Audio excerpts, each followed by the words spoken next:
Welcome,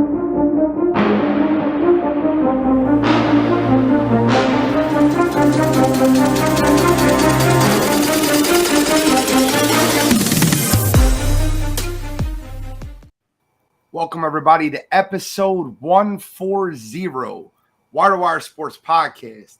I am your handsome host, the NFL genius, Gene Walzak. And in my upper left corner, I got Kent State's own, Cleveland's own, College Cottrell. What's popping?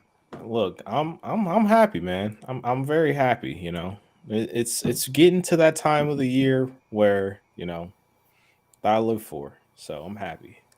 You're still a little bit delayed. College football is like 60 days away. But it's okay. It's all right. I'm still ready for that too. Football is in a month and a half, 2 months. We get to start getting into our football list soon.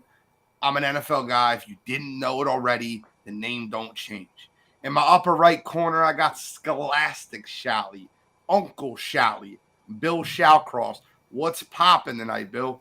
Nah, excited. Ella, it's U.S. Open weekend. It's one of my favorite weekends of the year. Watch the carnage on the golf course. Any golf tournament is one of your favorite weekends of the year. That's not true.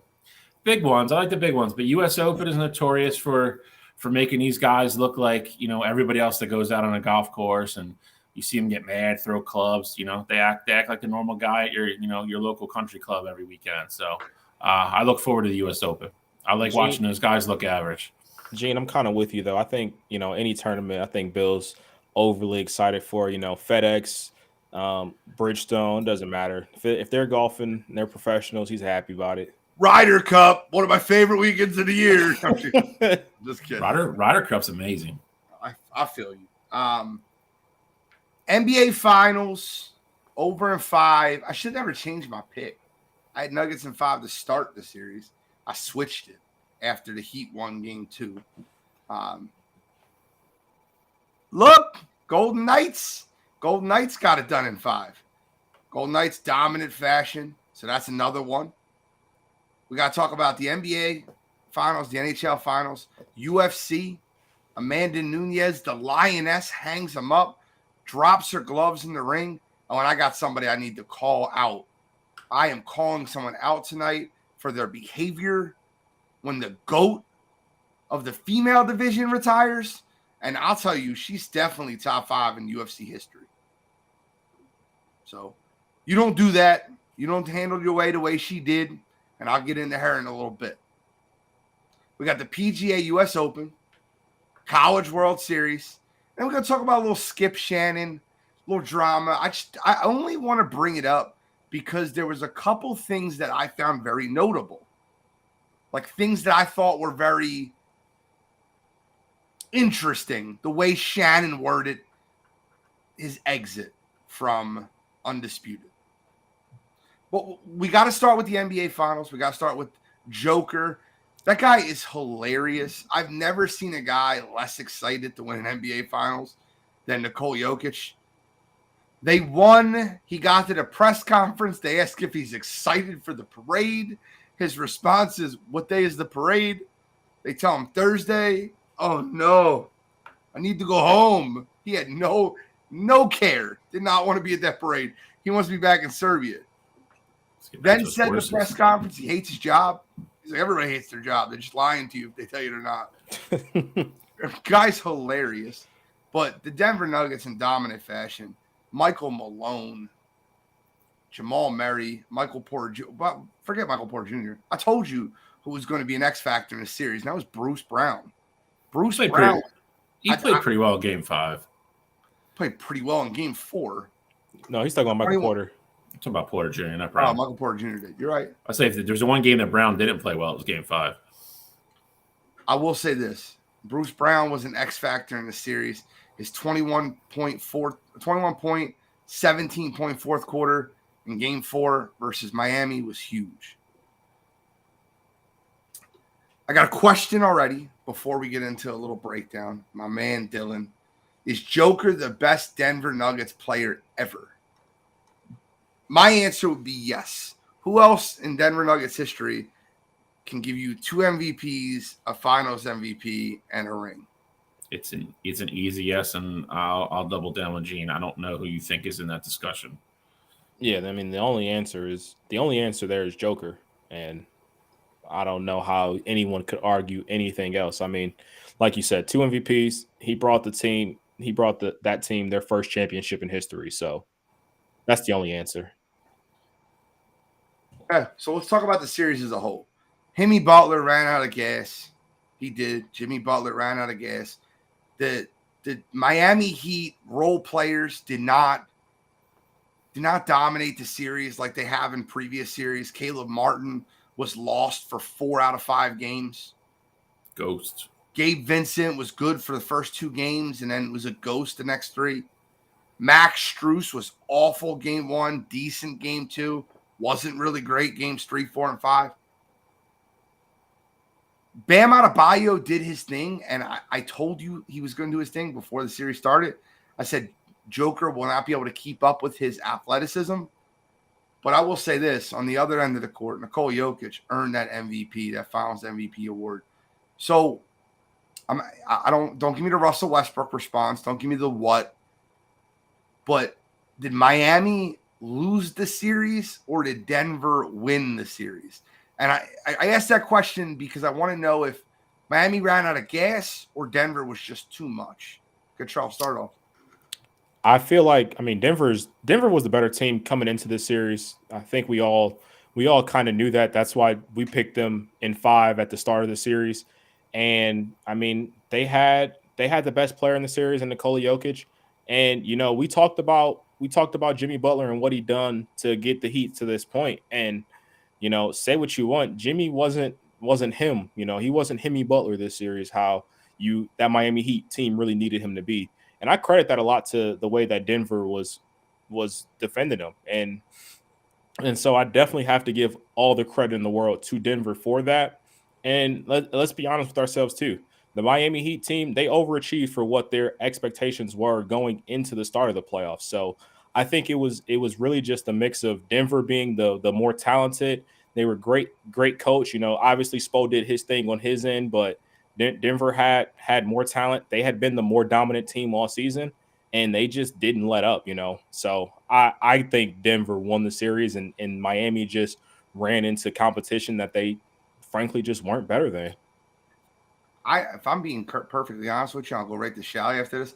I don't think Miami was better than any team they played in this playoffs. I think they were smarter. I think they played better as a team. But talent for talent, I think every single team they played in this playoffs is better. I agree. I would take every roster they played in this playoffs over them. I agree. Shally. No, I agree with both you guys. I think Denver 100% won it. You know, and I thought one of the biggest factors that we highlighted before the series started, which, you know, we thought was going to be a big factor in which way the series went, was Denver's depth. You know, you have, you know, I think if you're being real honest with Miami, you have Jimmy Butler, you have Bam Adebayo, and then, you know, for lack of better terms, you really have a bunch of role players after that. You know, and I you know, to echo what both you guys said, I think they overachieved to get there. And I think Denver just had the depth. You know, you have Joker, you have Jamal Murray, you have Aaron Gordon, you have Michael Porter Jr. Like it just keeps coming and coming and coming. You know, Gene's big guy for this series was Bruce Brown Jr. And, you know, we've already touched on him a little bit, what he did, you know, in this series. They just had too much. I think they were just a better team. They're the better roster. They have a great coach in Michael Malone. I think Eric Spoelstra, I don't want to say wave the white flag, but I think a little bit after Game 4, when he described how hard Miami played on defense and they left kind of their souls on that floor and they still couldn't win, I think that was very telling, you know, to some degree what was going to happen in Game 5. And Denver gave them every chance in the world to win Game 5. They started the game 1 for 16 from 3, and Miami just couldn't put it together. They couldn't put it together. They couldn't put runs together. They couldn't pull away. They couldn't get any space. You know, and then, you know, you can't leave a team like Denver with a 6, 7, 8 point deficit throughout the whole course of the game. Because when they start making their shots, they're going to catch up, and that's what they did. And then, you know, they just pulled away in the fourth quarter. So it's, you know, I think if you give all the credit in the world for Jimmy, like I said, I think it's cool to see, you know, a lot of people's perception of what he was, you know, even 5-10 years ago to what he is now. And, we have a little bit of a personal thing with him because he played in Philly, and he gained a lot, a ton of fans. He's a legit leader now, and I hope Miami can retool that roster to put a couple people around him. And, because I think he's capable of winning a ring. But I think Denver was just too good. Joker they just never really found an answer for him. They made shots when they had to. And, it was a series that it all went kind of the way we all thought it was going to. Listen, Bill, I hate agreeing with both you guys. Like, to me, I enjoyed the debate. I enjoy being on my branch, on my other side. I cannot be on the other side. I agree. I think Denver is too good. You said it earlier, right? Nikola Jokic is the best player in the series, the MVP of the league. There's no questions there. Jamal Murray gets that light as the second option for Denver. For every right, he deserves it. But an unsung hero on that Denver team is Aaron Gordon. Go through that playoff series. Just go through what he did. He guarded LeBron James, Kevin Durant, and Jimmy Butler. Give him his credit, man. That guy is a versatile defender that will not let you body him to the lane, and that is athletic enough to contest jump shots on the outside. Aaron Gordon deserves his roses. Michael Porter Jr. was great throughout the playoffs, was terrible in the finals. Yeah. Awful. I think he shot terrible, but I will say, to his credit, even when the jump shot wasn't going in, he was still finding ways to be active on the boards. And, after he got pulled in, I think it was game 4, essentially, where Bruce Brown got more minutes than him. Game 5, he came back with a different mentality. He saw Christian Brown have success, crashing the boards, when Joker was getting double teamed, finding the cutter. So Michael Porter Jr. started doing the little things that, although his jump shot wasn't going in, he found ways to make himself a part of that Denver team that was so successful. So I guess the question lies is, what team next year poses the biggest threat to Denver, or how likely is it? Like, give me a percentage of a repeat, knowing this is the 5th straight year with 5 different champions in the NBA. The parity is amazing right now. It's exactly where we've all wanted it for years. Where I said LeBron James ruined the NBA by creating this massive super team in Miami that in turn created a massive super team in Cleveland and in Golden State. It's back to where we all love it, right? Last year, it was Golden State. This year, it's Denver. The year before that, you're talking was that the Raptors year. And before that, it was the bubble Lakers. And before that, it was you have a whole run of NBA Finals champions, different team each year. That's what we love to see. So what percentage odds would you give Denver of getting back there? And who is the team that you think might load up this offseason and take a shot at taking them down? Honestly, I think there's so many good teams in the NBA. My percentages is going to be lower probably than both of you guys. No, I doubt it. I give them a 15% chance to repeat. And the one team that I really think is going to be the team to compete with them, I have to say the Warriors. I mean, they have the superstar in Curry. They have that new core nucleus, and they also have the pieces to move around if they really want to improve that roster. They could run it back if they want to. I don't know if that'd be the right idea, but you have Poole, you have Draymond Green, who I get is an upcoming free agent, but if you want to sign and trade him to get another big name to get back on that roster, you got Andrew Wiggins. I think the Warriors just have the veteran pieces, the superstar power, and the young guys that if they want to make moves to get a better roster, or they want to stand pat and just, shore up their roster in free agency, they can do either and be right back in that championship hunt. Interesting. Shally, who's the team for you? I'm going to go a little higher than Cottrell. I think it's probably around 25-30%. And I say that because that roster is going to come back pretty much the way it is. I think the telling point is we don't know what the landscape is going to look like in 2 weeks when free agency starts. Obviously, you have to to some degree, you have to like Phoenix on paper. With a new coach and with Frank Vogel, they should be a little more structured. To Cottrell's pick, Golden State, like he said, and I think they try to retain Green. And, we talked about it a couple shows ago. I think they have a great trade chip in Jordan Poole because I think they want to make that move. what can they get back for Jordan Poole? I think a lot of teams are going to look a lot different. I do think free agency is going to be a little bit nuts this year, which is a good thing. It's exciting. So I think a lot of rosters are going to look different.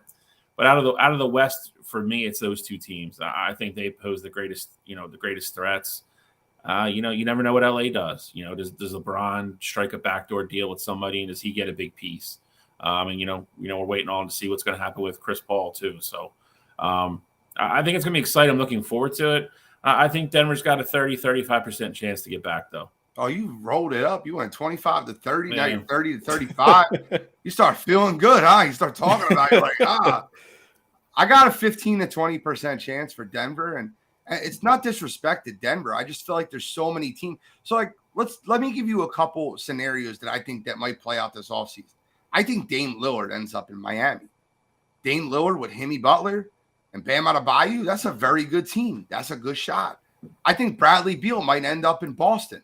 I think Bradley Beal with Jason Tatum, with Jaylen Brown leaving, being of a true two guard and not having two wings, I think Boston has a very good chance in the East.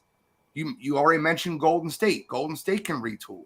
They have Steph Curry, Jordan Poole, Draymond Green, Klay Thompson. You don't know what ends up happening with them. They have a lot of pieces.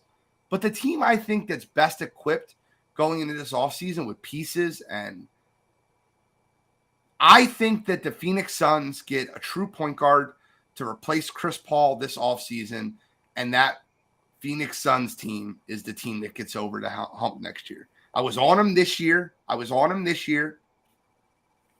wrong. I think with the whole offseason, a new coaching staff, and I can't see a scenario in which DeAndre Ayton is back on that team next year. I can see them retooling and getting to that point where the Phoenix Suns are the team that knocks them off. But it could be any team. And I'm not saying that Denver won't win. 15%, if I did 15% for all those teams, that means they have just as good a chance as everybody. That's right. Discarding Giannis. That's discarding the 76ers. That's discarding the Lakers. I'm not discarding any of those teams. 15% probably is the best odds to win the championship. And you'll tell that by their odds. Now, every time a champion wins, their odds are always really high and they're overvalued. But come 3-4 weeks into the regular season, I really do believe that they'll kind of map it out. They'll be an 8 or 9 to 1 favorite to win. And that's about 15%. So that's kind of where I'm at. I think the most interesting thing that you said is you brought up DeAndre Ayton. And I don't know why, but I have a feeling that Golden State might try to make a run at him. And, if anybody can get him to buy into culture, it'd be, Golden State. There's only a few teams that I think you can get DeAndre Ayton to buy into culture too. And I think Golden State can be one of those teams. Like obviously Miami as well, but they already have Bam. But I think Golden State can be that team. You want a guy who can. No one's going to slow down Joker, but you want a guy to just throw at Joker and just make him work a little bit. And DeAndre Ayton can be that guy, Obviously not when he's moping and he's just down on himself and things like that. But if he goes to Golden State and goes there with the right attitude with the guys around them, I think that could be a piece that Golden State potentially looks at this offseason. It's funny that Dylan brings this up. I'm on board with 3 of the 4 there. I just don't want Van Vliet in Philly. I really don't. I get it. Nick Nurse guy, but we have a Nick Nurse guy. We have Tyrese Maxey. I don't need another small guard to play alongside him. I just don't want to see that. And then he asked, where does Bradley Beal go? Him and Washington agreed to find a trade partner today. Beal has a no trade cost and a max contract. I said it earlier in the show. I'll say it again. I think he goes to Boston. I think Jaylen Brown's gone in the sign and trade, and I think Boston has all the pieces to bring in a true 2 guard. I think Bradley Beal helps solidify their offense as a whole, and I think they're already one of the best defensive teams in basketball. So I think that's where Bradley Beal goes. So your thoughts on this offseason, Shally, I want to go to you first on this one. There's a lot of big pieces that are said to be rumored. Obviously, Fred VanVleet is a free agent. Bradley Beal has agreed to find a trade partner. Dame, constant talk about where he goes. Draymond Green is a free agent. What's a big splash that you see this offseason, or a player that gets moved and to where that can shake the landscape of the game? I mean, I think we touched on two of them. I think that the whole Ayton for Jordan Poole thing almost makes too much sense. I think that allows, I think the priority there is for them to keep Draymond Green. And again, I don't think Jordan Poole plays for Golden State next year. I was on record with that a couple weeks ago. I think the Dame thing, I think it's to the point now where, we've almost had like there's smoke where there's fire type thing with him for the last couple of years, but I actually think this is the offseason he probably gets moved. I think Portland just has to, really come to the realization that they're going to completely rebuild. He doesn't want to stay there for it. There's enough suitors in the NBA that would trade for him that they can get a good package back. So I think Dame is going to be a very, huge name that's going to get moved, and wherever he goes, that team instantly becomes better. So it's, I think 2 weeks from now, I think it's going to be very exciting, very quick. I think you're going to see a lot of things get announced quickly and a lot of trades. Jaylen Brown is the interesting one for me because I think we have an outside chance of getting him. But he's one of the more intriguing names because obviously he's going to want to max. It's going to be a sign and trade, but he's young. He's not a guy that's going to be towards the end. Like Dame, you're hoping to get 2-3 years out of. Harden, I don't think has that much left. He's a young kid that's still, either entering his prime or at the very beginning of it. So it's Jaylen Brown would be very interesting to see where he goes. I want to address what you guys just said, and I also want to address this. So I'm going to leave that up there for 1 second. So you guys both said DeAndre Ayton makes too much sense to go to Golden State. That is the last thing that Golden State Warriors team needs is another soft player to play in that organization. You've seen what happened this year with Jordan Poole and the whole issue with him and Draymond Green. Let DeAndre Ayton go in there and they keep Draymond Green. Draymond Green's going to punch that dude in the face. I'm telling you right now. I've never seen the only bigger quitter than DeAndre Ayton in the NBA is Ben Simmons. And that's period. DeAndre Ayton quit twice. Like, how do you allow that? You allowed it to happen once, you brought it back, he did it again. DeAndre Ayton was getting abused by Joker, and it was just laughable. It was worse than – I felt like watching that series, Showie would have a better opportunity guarding Joker than Ayton was, and that's embarrassing. Everything Ayton could do wrong, he did wrong. It was almost like he was playing for Denver. So let me get off that. I don't think that's a good fit for Golden State at all, but I'll just start there. I think Kevon Looney is a more valuable centerpiece in that team than DeAndre Ayton ever will be.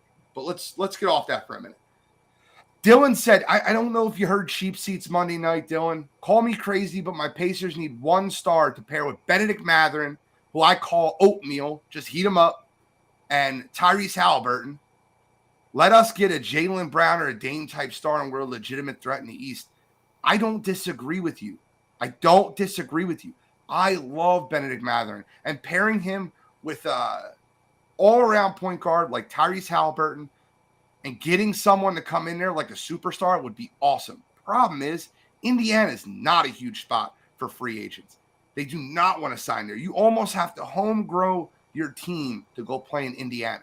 It's not an attractive spot like Miami, LA, Philadelphia, Boston. It's not an attractive spot like that. So that's why I think, Indiana gets the short end of the stick. I've seen a crazy scenario where Golden State trades Jordan Poole for Rudy Gobert. Both teams swapping a garbage contract. Both need to fill a need. The French fry doesn't deserve any conversation on this podcast. That might go down as the worst trade I ever seen in my entire life. What the Utah Jazz fleeced Minnesota for? Was that 4 first-round draft picks and 2 pick swaps for Rudy Gobert? Is that a real thing? You already had a center. You already have like one of the best centers in the league. I don't know how you put that much value in that pick, but this offseason, I got 2 moves that I think have the potential to shake up some landscape. Neither one of them are going to be championship-winning moves, but I think it's going to make both teams better. The report came out today that, for the right deal, the Pelicans would look to move Zion Williamson this summer. No thanks. And, obviously he can't stay on the court, but Zion Williamson's one of those pieces when he's playing, he's very dominant. I think the Blazers could potentially trade that number 3 pick send Scoot over to New Orleans. They get Zion Williamson, and they see what can happen. Until you get fired real fast. I just don't understand how New Orleans comes out. Like, I can't stop laughing. How New Orleans comes out. For the right deal, we're willing to trade Zion. Yeah. What? He hasn't played a full NBA season if you combine all years. No, I mean, look, I get it for sure, but for the right deal, we'll trade a guy we paid the max contract that doesn't have 82 career games. You got to find a way to like I said, when he's playing, he's very good. Those 65 games, that full season that he played in New Orleans, he was very good there. So I could see a team maybe if they can get a cheaper deal than what superstars typically go for. Not saying Zion's a superstar, but if you get less than Rudy we saw Rudy Gobert just went for. So if you get a package deal for less than that, maybe 2 firsts and a player or whatever, I think that could be really interesting. And the other one I think that can happen is a sign and trade with Jaylen Brown reuniting with his former coach Ime Udoka and going to the Houston Rockets, being a leader in that locker room and pairing with that young talent. Now, I don't think that's not a championship winning move, but I think that's a move that can help get the Rockets to the playoffs. I love their young talent already, and you pair a guy like Jaylen Brown there, I think it's a great move for them. I mean, they have enough pieces that if that became a thing, they have enough to send back to Boston to make it work. So I'll agree with that. But I could see that happen. That's not something that I just can't. I can't take any trade for Zion seriously. Stop. I can't. Let me ask you a question real quick. Just fun question. Who do you think plays more basketball games next year, Zion or Ja? Number 1 and number 2 picks in that draft. If I knew, I take Zion. If I knew what Ja's number was, oh man, that's the whole point. You don't know the number. I know, but Zion Williamson literally said, "I'm fine. I'm just waiting to be mentally right to come back." Why his team was in the playoffs. Well, he's mentally right enough to go around banging OnlyFans models and getting in trouble with everything else. So he can seem to be concentrating on basketball too much. Jeez. It's not even bringing the off court distraction factor of Zion at this point. One of these girls is gonna stab him. They ain't gonna play at all. All right, next year, would you rather have Zion Williamson or Ben Simmons? I'll stir the pot. I'll go Ben. I'll take Zion. Yeah, I think I'd still take Zion. We know you will for sure. Yeah, but I think this upcoming offseason is also going to be interesting because a guy who doesn't play a lot either, but can change the course of a team. Kawhi Leonard might be on the move this offseason. I could see that happening, and the Clippers getting rid of him. Just cutting bait. Done. He's done. The dude don't have the heart to play more than 45 games. I don't know if it's the heart. I just don't think he has the body. I do, man. She's just he doesn't look anywhere near as engaged or as interested as he used to. I don't think he's ever looked engaged, if I'm being honest. I think that's just him. I don't think it's hard. I think his body's really just giving out on him. Yeah, I think his ligaments just don't work how they should. I agree. So I want to kind of ask one last question. Not one last question. I want to make a statement. I want to make a statement on air. I got 15 people live watching, and I'm sure we had 800 live listeners last week. I think that Victor Wembanyama is going to be a guy that gets quadruple doubles multiple times. Only done 5 times in NBA, 4 times in NBA history. And I want to make a statement. I think that man's going to record multiple quad doubles in his career. So I wanted to say that out loud, and I really just wanted to get that on record before he gets drafted. I think you will see the creator of the quad double, Victor Wembanyama. Just wanted to get that out there.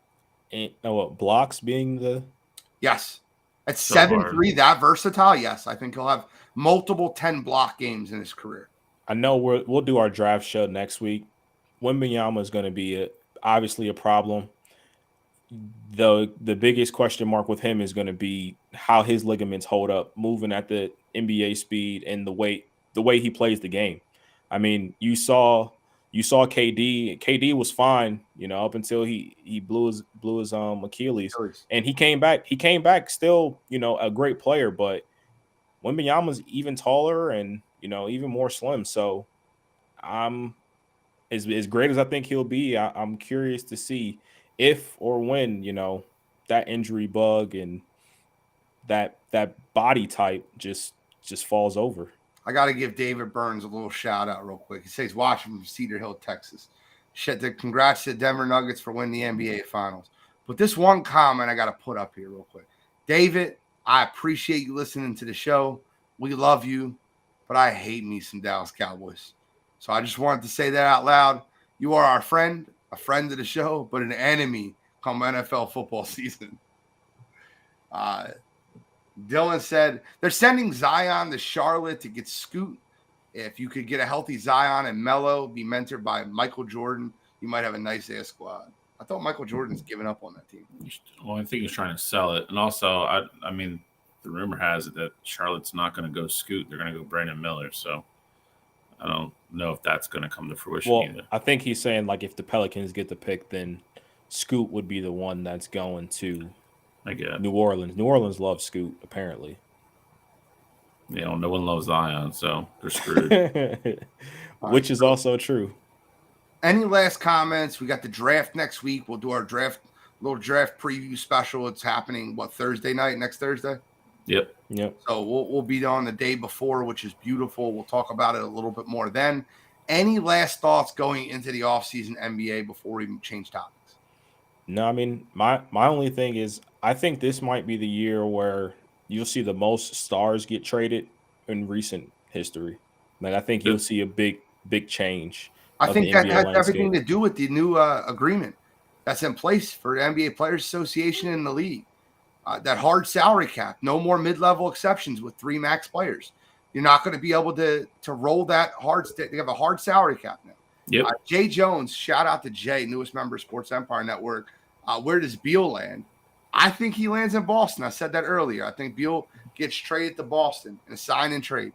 I believe there's a 3-team deal. I think they dump Beal's contract. I think Jaylen Brown goes where he wants to go, and Washington gets all the capital that they want out of that deal. See, as long as it's not Philly, I don't care. I'm shocked that you wouldn't want Bradley Beal. Yeah, he doesn't play either. I mean, how many games has that guy missed the last 3 years? Let's figure. I mean, he also played on a team in which they shut him down. That he decided to stay on over and over. They paid him. And over again. They paid him, so that's fine. I don't want the contract either. I just looked this games up. You can't say that. 82-80 last 6 years. 82-82, 57, 60, 40, and 50. And 40 was the year. But what? So 2 of the last 4 years he's missed half the season.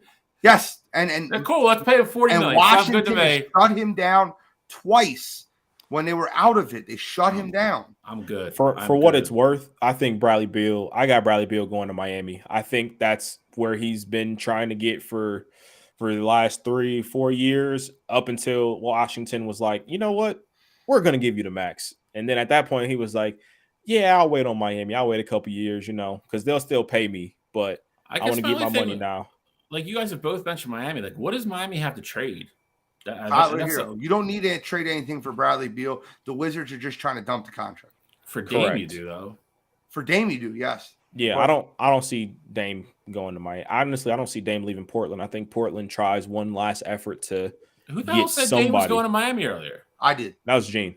Oh, so what? I think it would be Tyler Hero, Caleb Martin, and a first-round draft pick would get it done. Ugh. I really believe that. I think that Portland's trying to retool. They're definitely retooling. Like, completely rebuild.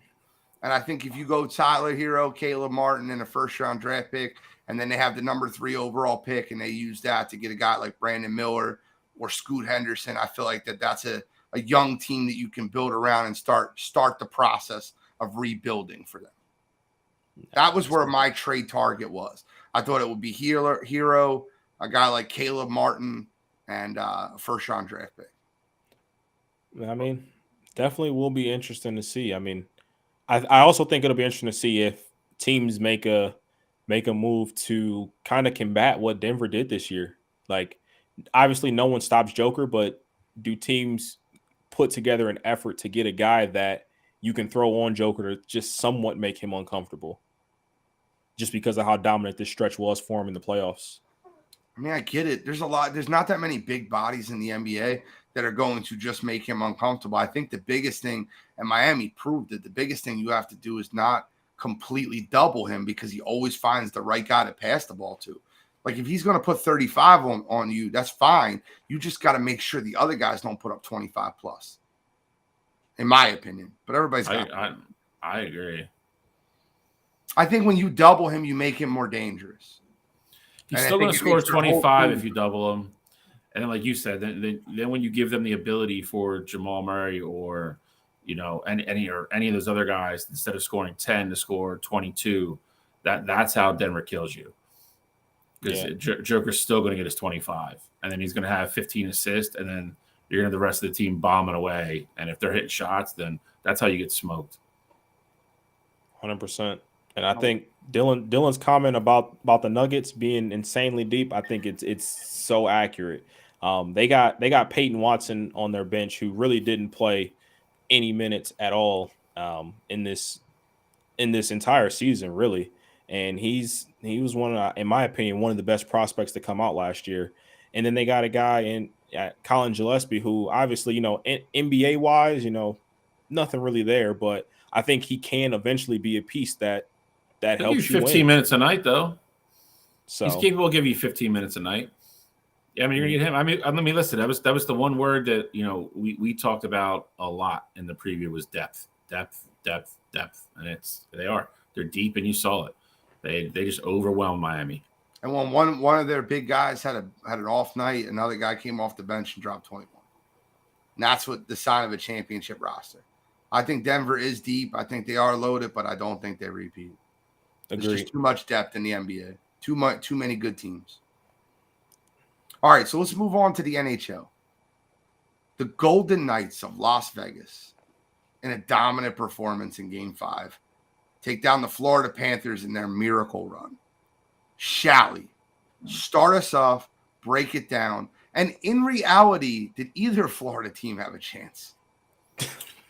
No, I mean, I told you I was pretty sure Florida didn't. I thought maybe Miami did, you know, kind of needle in a haystack type deal. But listen, I mean, very similar to the NBA.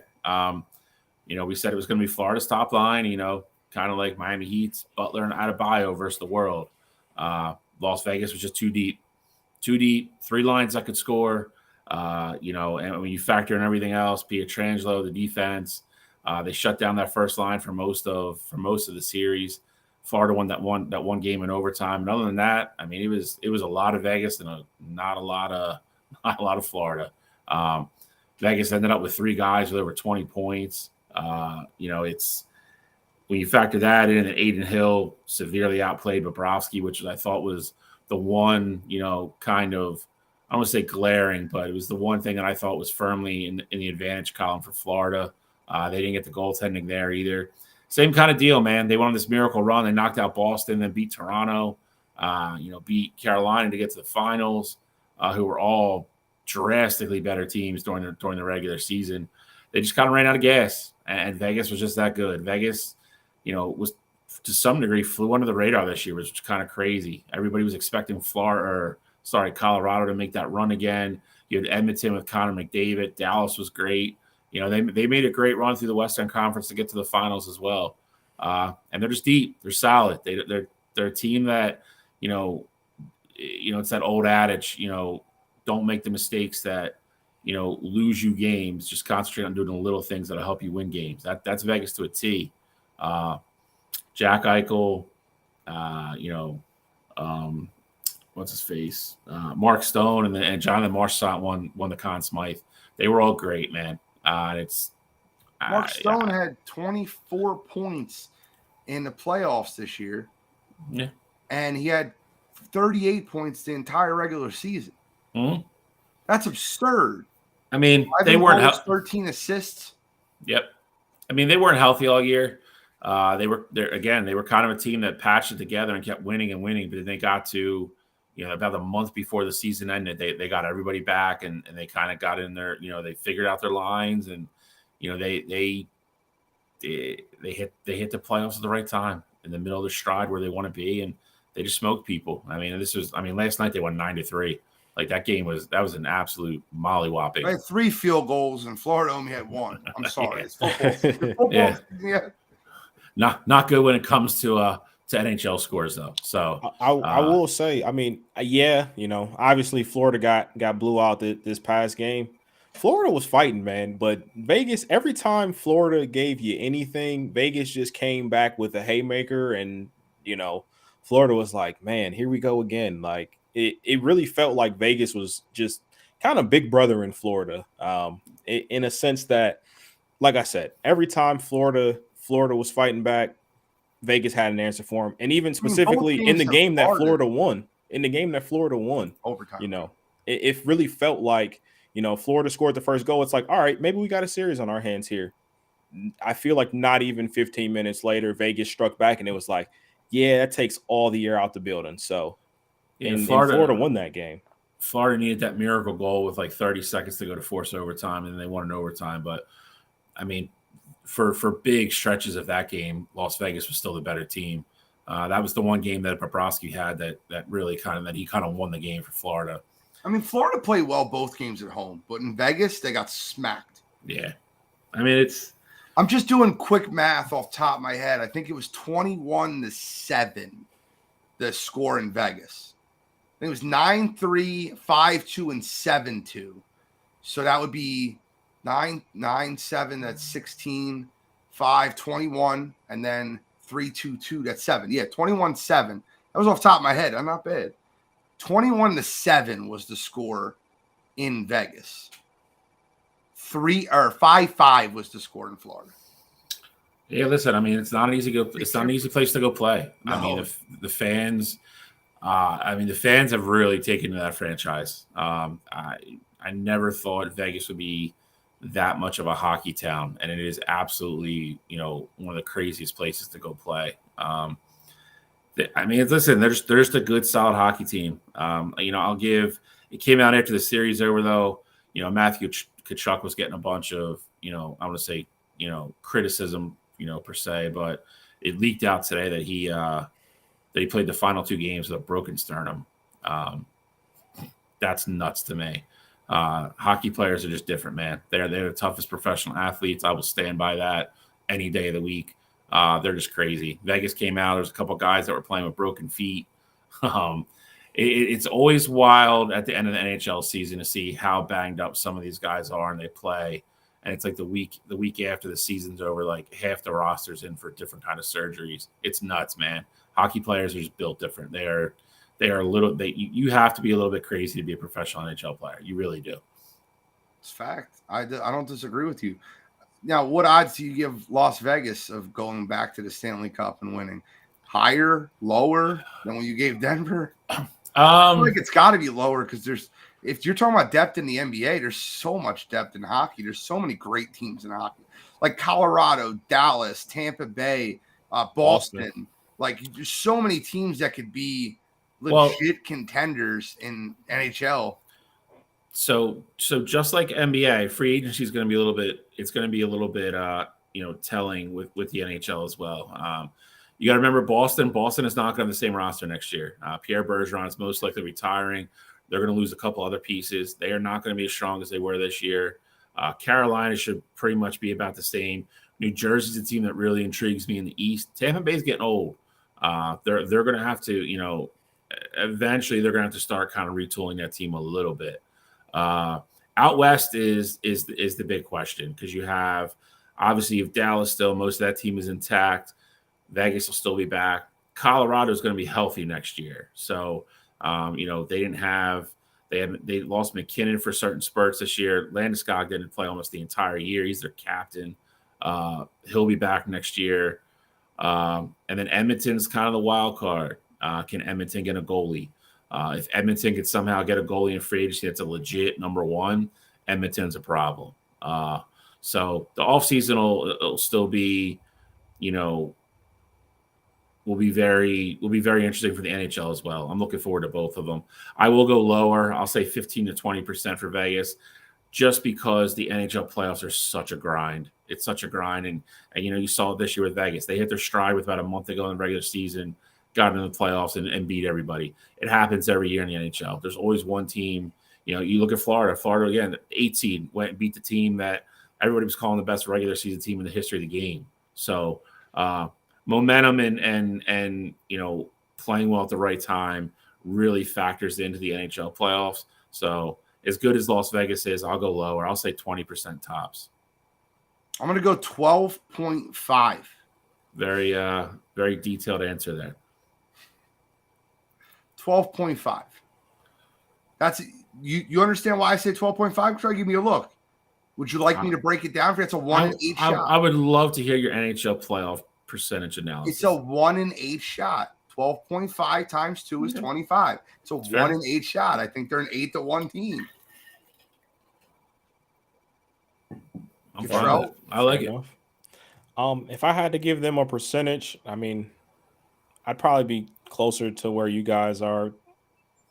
I don't want to say 12.5%, but somewhere between 10 and 15. I say 10. I'll say 10 to just be somewhere in between 10 and 15. You gave me a look when I said 12.5. Somewhere in between 10 and 15. Yeah, but I can't go 12.5 to be right there with you. But I mean, I think the teams that I'm most excited for next year definitely be Toronto and definitely be Edmonton. I mean, I think if you can get a final with Matthews and McDavid, sign me up. Let's get the faces of the NHL in the big one and let them go after it. So that's there's rumors Toronto might blow it up. So we'll see. I hope not. I mean, I don't think I think they'll keep Matthews, but I think Marner and a bunch of other guys, I think there's a chance. They're just strapped for money. So I mean, it's either kind of run it back with the same thing and keep beating your head against the door and hope that it works one time, or you got to make moves. Okay. Well, any final thoughts on the NHL before we move on to Mrs. GOAT? Flyers look like they're going to completely tear it down. Good. They stink. They do stink, but if they got a bunch of people in charge right now that are kind of, for lack of a better term, very inexperienced at the positions they hold. The one rumor they have, I mean, the one person that's been attached to Edmonton already is Carter Hart. If he goes there, Edmonton is a bona fide top 2 or 3 favorite to go to the Stanley Cup next year. And if the Flyers trade Carter Hart, the guy that we've been looking for, I don't know, for only like 2 decades at this point, I'm done with the effing Flyers. I can't stress that enough. I will root for another NHL team next year. I'm dead serious. If you want to root for another bad franchise, just become a Blue Jackets fan. No, I mean, no. If I'm going to give up my fandom, I have to root for somebody good. You can't do that. I'm not going back into give up hell and then go to a good team. You have to go to a bad team and rise with them. What are you, Freddie? Yeah, Freddie going from the Rams to the Giants. You can't do that. I'm over this Flyers team right now. Saying I've been over them. I gave up on them. All right, gentlemen. First of all, Charles Oliveira fans, you're welcome. Every time I pick against that man, he wins. Every time I pick him, he loses. I picked him versus Islam. It was like a last-second spring of justice. I'm like, he's going to beat Islam. Nope. So I'll be picking Islam when he faces Charles for the second time because they're going to rerun that.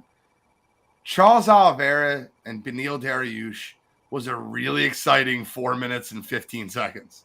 That it was. I'll give Beneil credit. Beneil had no fear in getting in there, taking him down, getting on the ground with Charles. No fear. But, man, he got kicked with a couple up kicks that would knock me out cold. And then he got caught on the feet, and it was just – that was it. I didn't have Charles Oliveira by KO on my bingo board. It was not there. But Charles Oliveira, first-round knockout, give him all the credit in the world. The guy finds ways to win fights. Let's give Charles his roses before we get into Amanda. Yeah, broncs. no, 100%. You know, I think Charles went into that fight too with the chip on his shoulder. You know, if you saw Charles at weigh-ins, I think he came in at 154, and I don't think that was accidental. I think he did that to prove a point.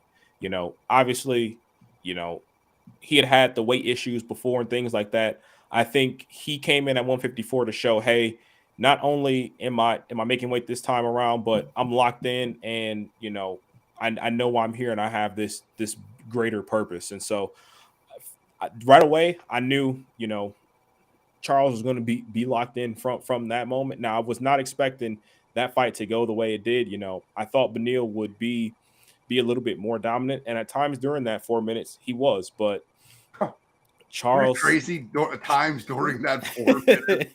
During like that they threw Beneil Dariush 32 out of 59 strikes in 4 minutes. Yeah, I was gonna say, like, if you stretch that fight over 8 minutes, it still would have been a great fight, you know.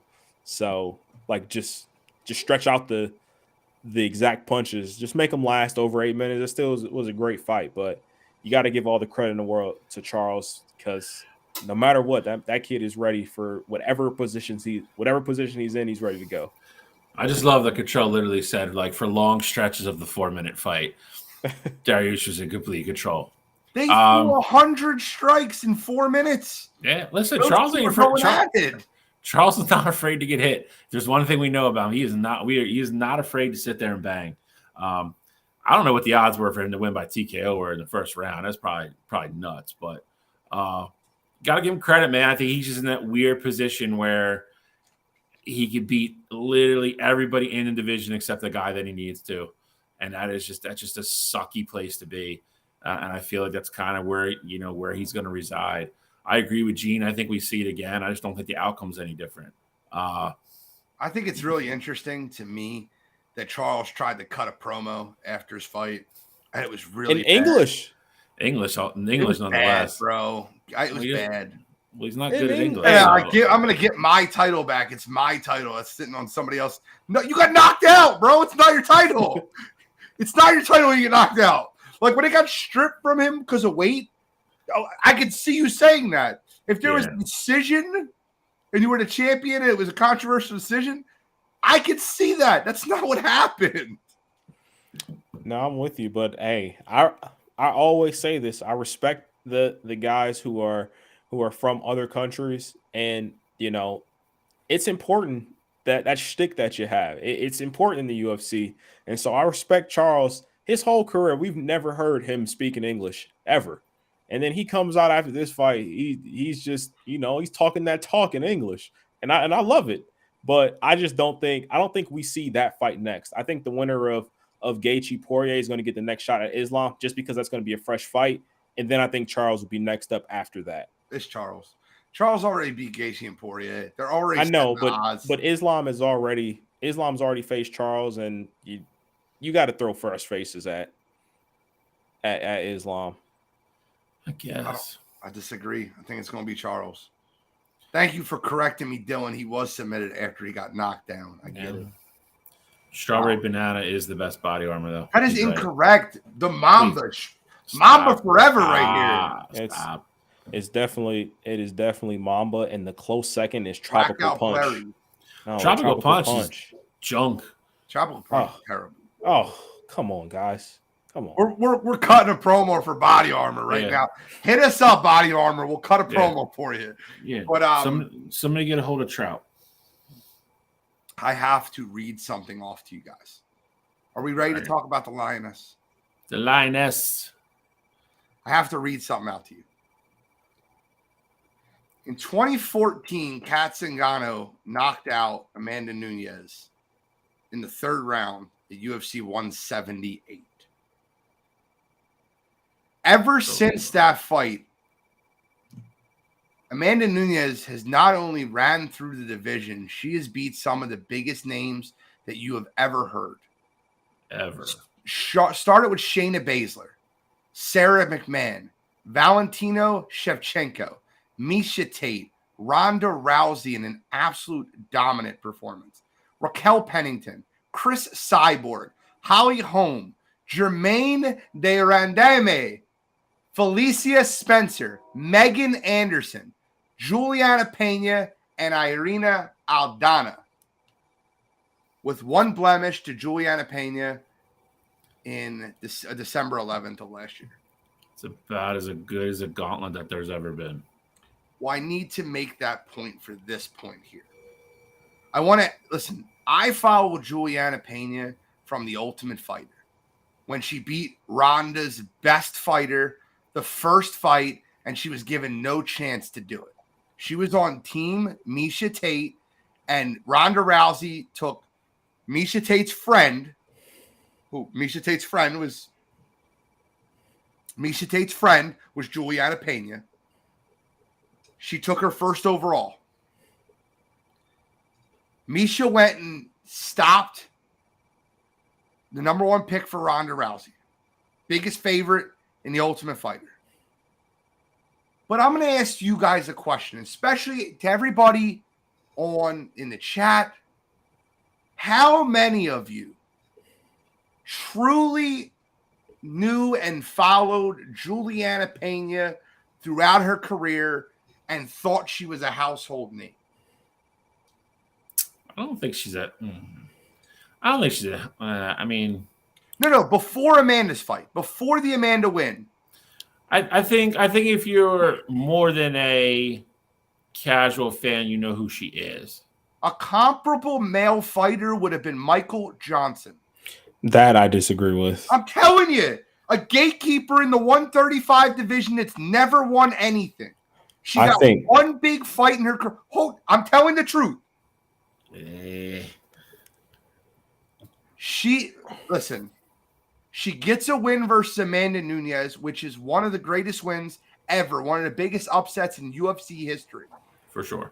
She goes into the next fight, doesn't get stopped, give her all the credit in the world, but she gets dog walked for 5 rounds. Lost 4-1, absolutely dominated, 5-0 on some cards, 4-1 on mine.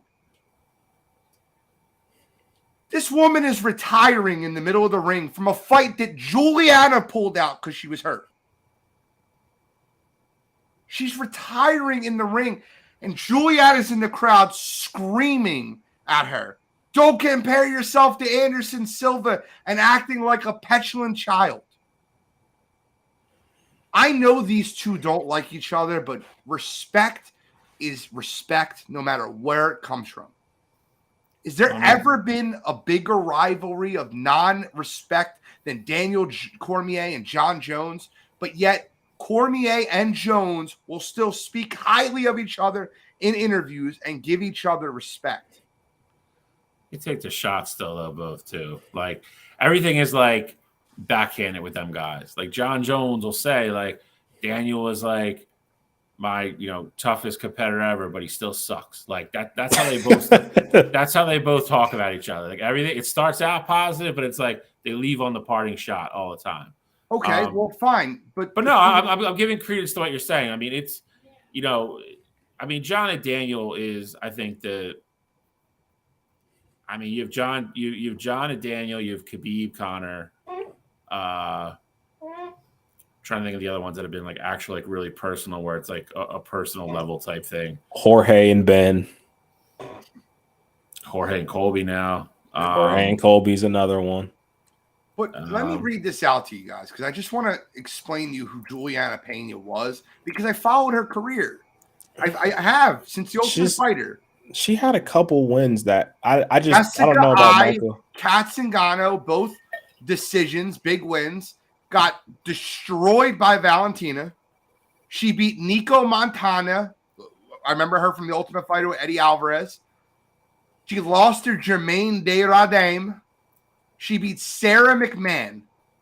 She was 2-2 in her last 4 fights into that championship fight. 2-2 in her last 4 fights going into the Amanda fight. And got the win versus Amanda. The big part of this is she thinks she's like Amanda shouldn't retire because she's got to finish the trilogy. No. Are we serious? I can respect Juliana for feeling that way, but how she went about it, I don't like. Obviously, and I get it. Amanda dominated her the last fight, but hey, trilogy one, Juliana knows that that's the biggest money fight that she's ever going to have. That is the biggest reason with the Amanda Does trilogy. it mean you drop class? I'm not 100% disagree with agree, you. and I'm not condoning what she did. I'm not saying she went about it the right way, but I understand why Juliana feels that way. That's all I'm saying. She went about it completely wrong, but I get why she feels like that. Her only shot at another big payday in the UFC, just retired. So, like, the thing that bothered me, if you watch the first Amanda Nunes versus Juliana Pena fight, I'm telling seriously, go back and rewatch that fight. I'm telling you, Amanda Nunes missed the haymaker ender in that fight by less than a half an inch 5 times. Like, she just missed clipping her, just touched her. I'm serious. The closest you can ever come to hitting the no-hitter quitter in that fight, and she just kept missing and kept missing. And I get it. Duck and weave. Juliana got it out of the way. I understand what happened. But to act like that fight wasn't a fluke, it was a fluke. It was Michael Sarah versus George St. Pierre. Okay. Sarah, Jesus. It was Matt Sarah, George St. Pierre. I can get what you're saying, but I also don't think that fight was I think both these instances, that fighter was just better that night. I don't want to say it's a fluke though, because fluke, I think of something like, if you want to call Conor against Jose a fluke because it was just one punch that ended it all, I'd be with you there. But it wasn't like it was just one strike. It was just one strike that put Amanda out. This was, in a sense, it was somewhat calculated. Amanda gassed and Juliana took advantage. So I don't want to say it's a fluke because there was more that went into it than just, one punch, one, lucky punch or a lucky strike or anything like that. Was it a fluke, Shally? Come on. Shally, come to the dark side. It was a fluke. The dark side, the water's warm. Come on in. Well, that's what's going to happen when I get on that branch. We're going to fall in the goddamn water. It is. Man. I hate saying fluke things when it comes to professional athletes. Only because, like you said, was Amanda Nunes probably half an inch away from finishing the fight 5 times maybe. But like you were saying too, Pena was moving. You have to give her credit for not getting hit. That's part of fighting. I don't want to say it's a fluke. I think it was an extremely, extremely highly unlikely outcome going into that match. Dylan's right. Yeah, Dylan's right. I mean, it's Pena was throwing good jabs, and Amanda refused to move her head. She didn't give her any credit. She didn't give her any respect. And then she gassed. Absolutely correct. I agree. I just felt like Amanda knew she was going to run through her, and then she didn't. Do you understand what I'm saying? She knew, I'm going to run through this woman, and then she didn't. She missed on all those haymakers that she caught Chris Cyborg with or Ronda Rousey with. She missed on him. The funny thing is, though, is that you see that happen, though. Now, I'm not going to say all the time with people who hold the belt all the time, but you see it happen. I mean, Anderson Silva didn't take Chris Weidman seriously, and he got knocked out, So you're right. That's a very fair point. We saw it recently, and I'm not saying Kamaru wasn't taking Leon seriously, but, he got caught, got knocked out. The first time. Got caught, got knocked out. You just see it happen. Champions take their foot off the gas for whatever reason. Do you have Amanda Nunes in your top 5 UFC fighters of all time, male or female? I don't, actually. Okay, that's fine. It's okay if you don't. You know why? You know why I don't, Gene? I got your boy ahead of Amanda. That's fine. He should be ahead of her. All right, but who are your other 4 then? He has Mighty Mouse, Silva, John Jones, and GSP. Am I right? Correct. That's correct. I can respect that 5. I'm okay with that 5. I'm all right with that 5. I just think that if I'm being honest with myself, I think Amanda has accomplished more in her division than Demetrius has in his. And she did in 2 divisions. Correct. No, I have Demetrius one behind her. I have Amanda 5. No, she did not do it in 2 divisions. They 145, she closed the division down. What do you mean she didn't do it in 2 divisions? They created the division for her to fight Cyborg. Yes, they did. Holly yes, Holm they did. Was fighting in that division before she even had that fight. Do you know why though? That's because Amanda Nunes and Cyborg didn't get signed. They literally brought Cyborg to the UFC because Cyborg said the only way I'm going to the UFC is I can fight 145, and the only person that would fight Amanda for the UFC would have been Cyborg at that point. Then Amanda got hurt, and so Cyborg fought. She fought someone first for the title, went on a little win streak there. Then she beat Cyborg, and pretty much no one's challenged her for the 145 belt since then. So there's been 6 fights ever in the 145 division. So I'm not going to say she just dominated this division. It was just a random division. I'm just saying that she held it at 2 weight classes. It was a random division, she had and no one belts. challenged her. Yeah, but I would say that, but she fought the best opponent on the planet in that weight division and absolutely devastated her.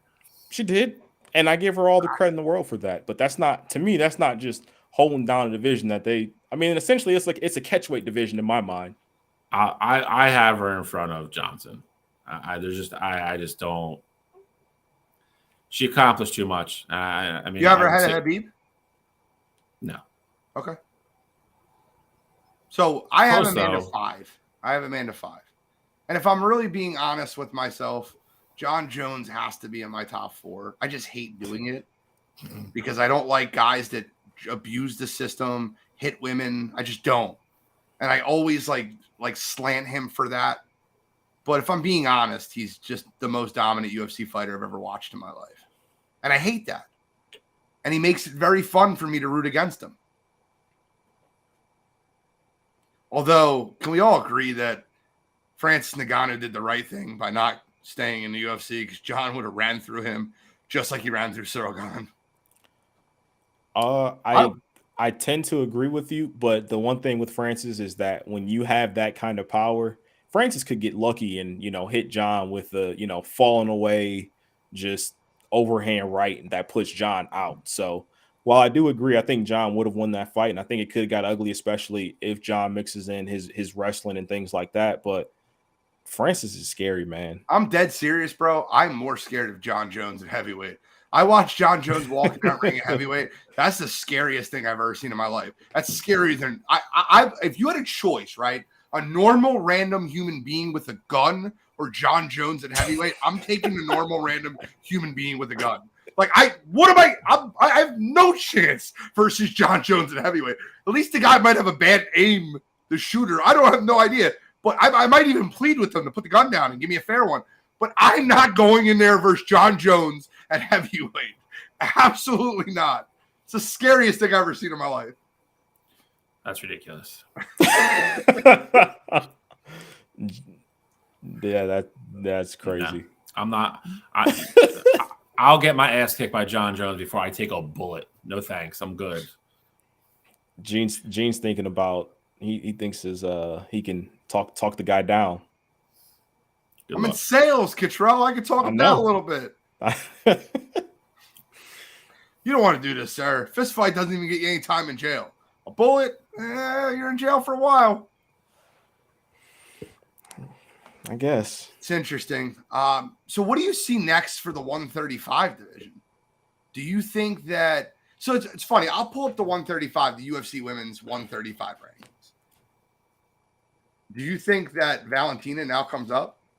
I do. I think she no. I don't think she comes up right away. I do. I think it gives her just another great chance to become somebody on the short list that becomes a 2-belt champ. I'm not saying she wouldn't have fought Nunes, but the hill there was a lot bigger to beat her and take one of her belts. I think it's the perfect opportunity for it to, or at least try it. At least go up, try it, and see if you can become a 2-belt champ. I think Valentina has unfinished business. I don't think she's happy that Alexa Grasso took her belt. I think she's going to fight her again. And I think she'd be next in line. Yeah, like she doesn't have to fight anybody else before she fights Alexa Grasso. So I think she does that right away. And then I think Dylan hit it right on the head. I think you get Juliana Pena against Raquel Pennington. Pennington should be, somewhat fresh. She was originally supposed to fight Irene Aldana before they moved her up to this fight against Amanda Nunes. And then as soon as Pena is healthy, you get her in camp and you get them going. And I think you could probably get that fight going before the end of the summer. So I think that's the fight for the vacant belt. I think it's going to be Pena versus Pennington too. That's my same reaction. Is there anybody in the 135? I know you guys don't follow women's UFC as much as I do, but is there anybody you see in the 135? I'll read out the top 10 for you if you want. The 135 division for women's is really brutal right now. It's Pena, Raquel Pennington, Ketlin Vieira, Holly Holm, Irene Aldana, Macy Chiasson, Pani Kizad. Josane Nunez is a little bit of a name to look out for. But there's really not much in that division. There's not much there. No, I mean, Holly Holm at least has name recognition, but she's old. Holly Holm's not, in my opinion, I don't think Holly Holm is championship. I agree. Material. But I mean, she could probably beat anybody else that's on that damn list. I mean, it's just it's slim pickings. Honestly, if you're dating, you probably hope Shevchenko wants to, because at least he can put a belt on her and at least make money off of it. Nobody's paying to watch any of those people fight.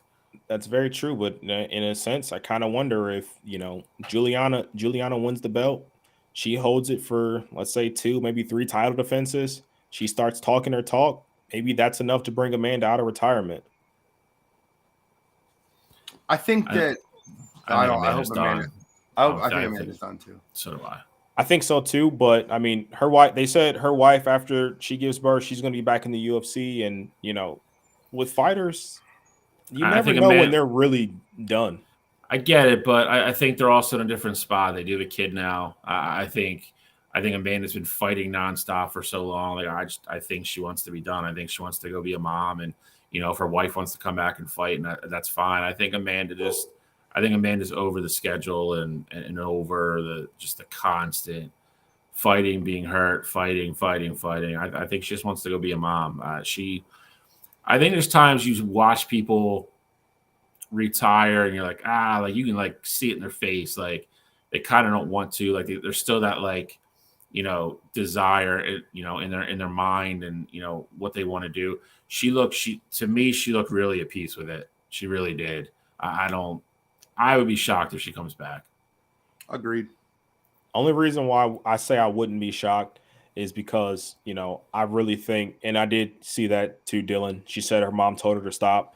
But when you're a fighter and that's all and you get, let's say, 2 years off, 3 years off, and you've had that time with your daughter, and it's like, okay, well, I only got to train for 3 months or 4 months, and then I get back with my belt, and then I'm really done this time, or anything like that. I think Dana welcomes her back with open arms no matter what, so she can take as much time as she wants to, and she'll still be welcome, and she'd still be on top of that division. So that's the only reason why I think she still could consider coming back. This sounds so terrible, but I really believe you could take a Ronda Rousey off the street, give her 4 or 5 months of training, and she can win the 135 belt as it's currently constructed. I don't think you're getting that. I really believe that. That's how bad 135 is right now. I don't think Ronda would beat Juliana Pena right now. Ooh. So the funny thing is, it's funny, but I'm going to ask you this question, and it's kind of a joke, and we're going to lead to the joke. So you guys, we've already gotten the conversation of Jean versus Ronda Rousey. We've had that conversation on air before of what would happen between a 300-pound male that's not really a physically UFC trained fighter.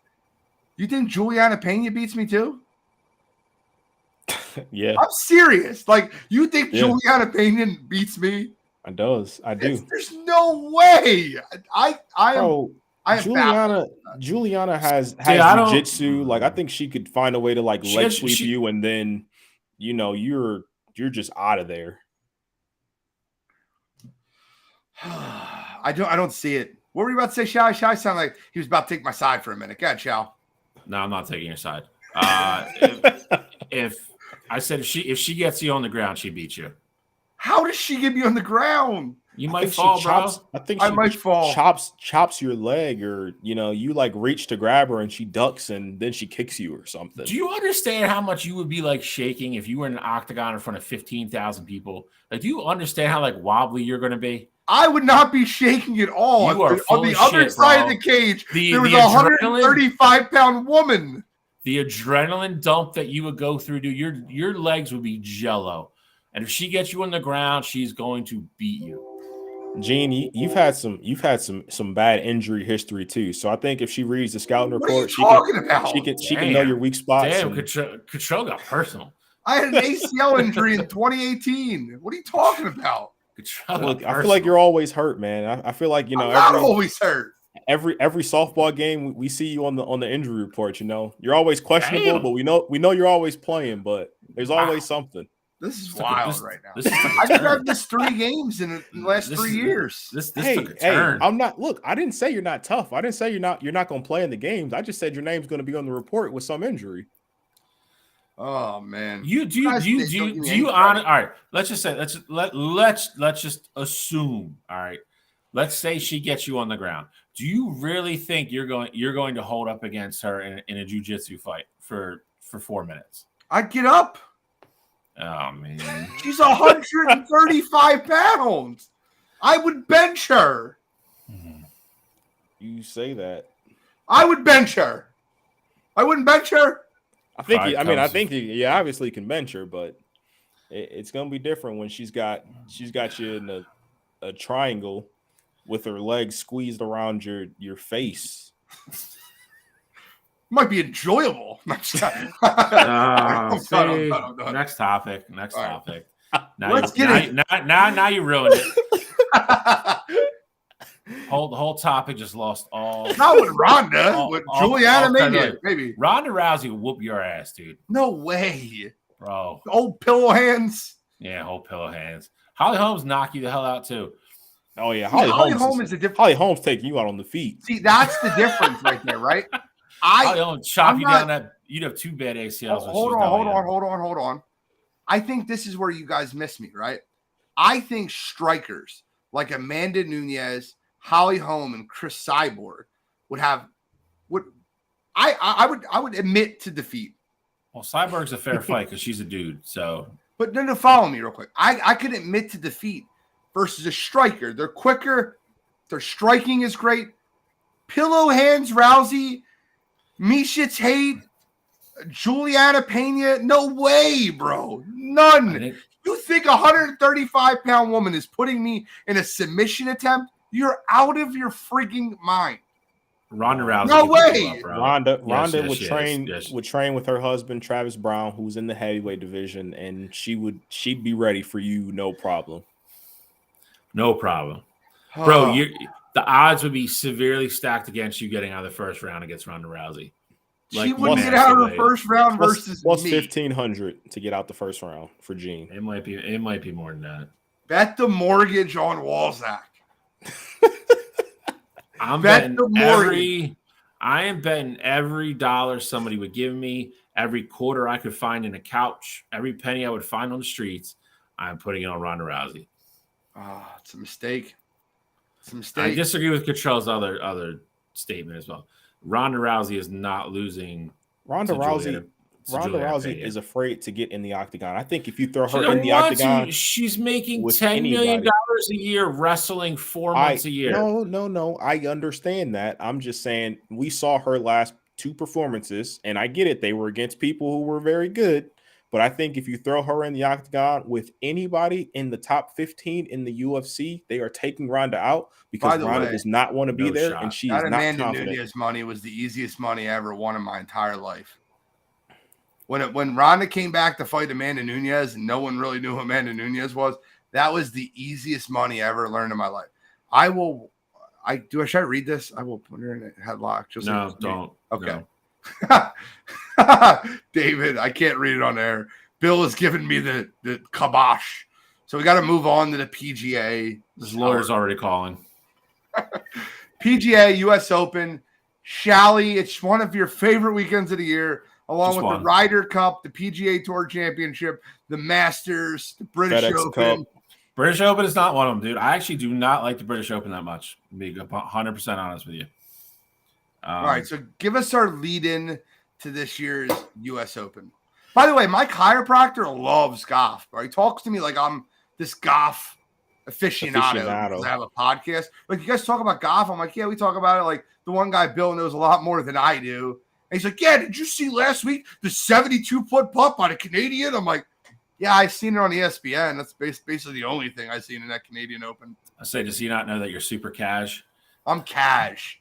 At least I'm cash in golf. I will not. I refuse to get into grass ping pong. That'll never be a sport that I follow. Unreal. You have gotten a lot better at golf. I'll give you credit. You've gotten more into it. He picked the Masters champion, and then he just was like, you know what? I think I can do this. Listen, there's a lot of ways. Bro, I won $1,800 off of a $40 bet on. That's what got me into golf. If I win $1,800 off a $40 bet in grass ping pong, then I'll get into that game too. If you don't know, if this is your first time listening to the show, I refer to soccer as grass ping pong. Got Euros coming up in a couple weeks, Gene. We're not talking about that. Yeah, me and control. You can have a separate show for that. Special soccer special. Euros, baby. Euros, a big tournament. I'll take a nap. All right. Yeah, so U.S. Open this week. Los Angeles Country Club, the North Course, got redid about 5 years ago. Unique course. It's going to play around 7,500 yards, which on the surface doesn't sound like a lot, but this is only a par 70. And what makes this course super unique is it has 5 par 3s. So, with the different yardages, it's going to play long. The rumor is they're not going to water the course much this week at all. So by Saturday and Sunday, the greens are going to be, typical U.S. Open, conditions. You hit the ball in the wrong spot, you're going to sit there and die a slow death and watch your ball roll off the green, which is what I'm here for. So Matthew Fitzpatrick last year won at Brookline. He's your defending champion. Course is set up, I think normal USGA kind of conditions. They made the fairways on a lot of holes this year a little bit wider than normal. There's one hole, the fairway is even 60 yards wide. That's crazy wide for a U.S. Open. Rough is going to be absolutely brutal this week. It's about 3 to 4 inches. It's all Bermuda. If you go on Twitter, Facebook, anywhere, and follow anybody that's walked on the course, they just drop a golf ball and it disappears. It is gone. Fairways are going to be at a premium. Guys that can hit fairways and greens and hopefully make some putts, that is who's going to win this weekend. So it is going to be a very fun tournament to watch. There's a couple holes that are extremely quirky. I mentioned the par 3s already. There's 2 that are going to play about 290 yards. There's guys hitting drivers on the tees of par 3s. There's another hole that could play as short as 80 yards, which is crazy in a major. 80-yard par 3, but it's got a really, a landing area that's about 6 to 7 yards wide. If they put the pin there, if you don't, you don't land your ball there, you're either going in rough, or you're to a bunker that it's a pot bunker that you're going to be buried. So there's going to be carnage. There's going to be big numbers. You'll probably see some thrown clubs, maybe some snapped clubs. I think it has the potential this weekend to be very humbling for the pros. Okay, so let's get into our picks. Control, do you want to go first? I'll go first because I got one name that stands out to me the most. I got Colin Morikawa taking the cake to win the U.S. Open here. Golfer from LA, hometown, in his backyard. I'm sure he's probably played the course before. This is an interesting course because I feel like they've never played on this course before. Everyone alive that has never played a PGA event on this course. So I think Colin, it being in his backyard, hopefully it gives him a little bit of advantage. He wants to. I'm sure he's going to have a lot of his people there behind him. I'm going with Colin to win, and at plus 3,000, I love the odds there. Tell Augie we all said good pick. I don't like the back injury there. That's why I'm staying away from him. It is his hometown. He will have a lot of fans there. He's already talking today about how he's trying to pick the ball up differently out of the hole to not tweak his back. So 4 days of that, I'm a little worrisome. Once again, tell audio we all said good pick, bro. That's all me. That's all me. I have 3 picks for you this week. I'll go 3 through 1. The person I think that's going to win, I'll give you last. But I think the 2 guys have really good odds. I'll go with my long shot first. I'm going with Dustin Johnson at plus 3,500, 35-1 for an accurate ball striker like Dustin. I think that's a steal as far as value goes. At 18-1, I got Victor Hovland. I think Victor Hovland's got a very good chance to win this. Good ball striker, very good on the fairways, good fairway numbers. But the guy that I have winning it this week is Patrick Cantlay, plus 1,600. Patrick Cantlay wins the U.S. Open, and Gene becomes P-Gene-A once again. So, sometimes it's a good thing, sometimes it's a bad thing, but it's always interesting when me and Gene pick the same golfers. And that is again a little testament to I think Gene is a little bit more into golf than he likes to lean on. He's got to keep his rep up as the football guy, but I think behind the scenes, I think Gene likes golf a little bit more than he leads on. I watch Sundays. I swear to God, I watch Sundays. Like when it's coming down the stretch, I enjoy that. I just can't get into a Thursday afternoon. It just doesn't work for me. I get it. I mean, I love it. Like, I mean, we're gonna be, I'll have it on in my office tomorrow at work. So it's gonna be fun to be able to watch it and work at the same time. And again, I'm a golf junkie though, so I'm a little bit different. You're a sports junkie. You're watching tennis. You're watching golf. You're watching national pickleball tournament. Don't diss pickleball, bro. I don't know anybody that play it. I play it, like it's fun. I watch it on TV though because the people are crazy good at it. I don't know any of the people that play it though. I'm not that far into it yet, but yeah. Listen, I gotta keep evolving. Got to stay ahead of everybody. But it's you said tennis. Wimbledon's in a couple weeks, baby. I know. And then I'm going to take you to the U.S. Open this year, and then you're going to fall in love with it once you watch it in person, and it'll be fun. Maybe we'll get Cottrell to fly in. But for U.S. Open, I'm going to start with 2 long shots. I'm going to go with Fairway Jesus, Tommy Fleetwood at plus 5,000. Had a victory last week in Canada, snatched from him when Nick Taylor dropped a 75-foot putt on his head in the 4th playoff hole. This course sets up well for him though. Doesn't have to be overly long, but Tommy Fleetwood is they call him Fairway Jesus for a reason. He hits fairways, he hits greens. I think if he can get through the first 2 days and hang around, I think he's got a shot to hit the board on Sunday. My other long shot is either going to completely blow up, and if he blows up, you will get the best highlights and quotes and bleeped out things that you could possibly get out of a golfer. Gene's nemesis, Tyrell Hatton, is my second long shot. He's a grinder. He hasn't finished outside the top 20 in a tournament all year. He's playing well. He's due for a little blip. Again, though, if he implodes, just watch golf. You will hear some of the funniest things come out of this man's mouth hitting a golf shot ever. They're my 2 long shots. I got 2 winners. Gene already mentioned one of them.